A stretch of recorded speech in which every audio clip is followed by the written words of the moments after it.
Next, we're going to look at the tuning differences. First, we'll talk about the carb, which I've had quite a bit of experience with cleaning, changing jets, making them run right. Now, if you're fortunate enough to have a bike where it's easy to move or remove the carb on the bike, this can save a lot of time, because if you have to take off the air boot, maybe the exhaust, maybe the seat and gas tank and subframe just to get access to the carb, this is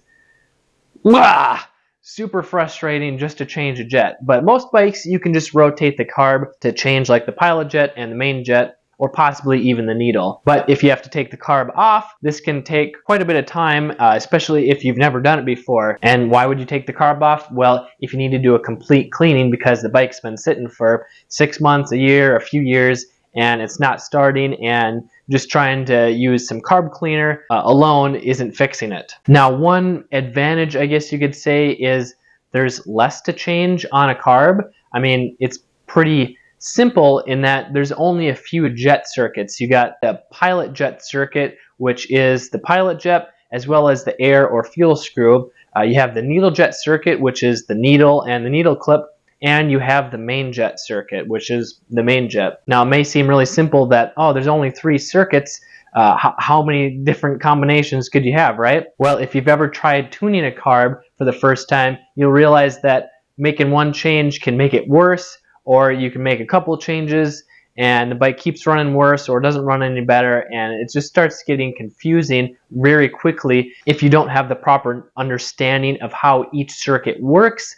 And if you're doing multiple changes at a time, you don't know what's making it better or what's making it worse. So these 3 simple circuits can get really complicated and confusing very quickly, especially if you don't know which circuit to start at or which is actually causing the problem, such as not starting or bogging or following plugs. So in one sense, a carb can be simple, but it can also be complicated if you're just trying to figure it out on your own, making a bunch of changes, and you don't have someone or a guide to help you along the way. Now, the tuning of EFI or fuel injection can be expensive, or it can be free based on what bike you have. For example, Yamaha has the free Power Tuner app for their newer 4-stroke enduro bikes, but most other trail bikes or even other brands, you have to buy an aftermarket fuel controller or ECU tuner, which is going to be anywhere from $200 to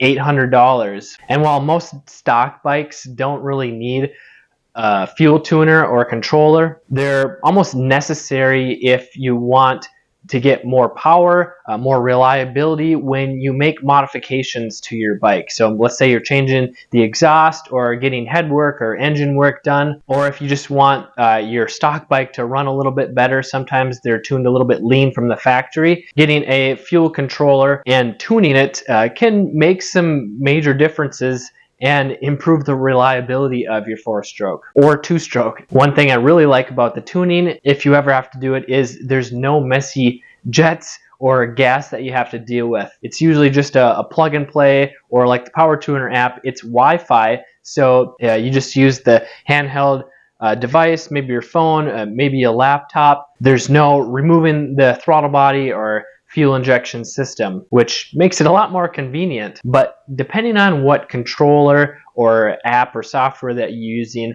it can be more challenging to use because it's electronics, there's more numbers involved. It may be a little bit more confusing if you're not familiar with it, unless you have someone guiding you or you spend some time getting familiar with the app or software or controller. And again, it depends on which one you're using, because like the Yamaha Power Tuner app, it's pretty simple.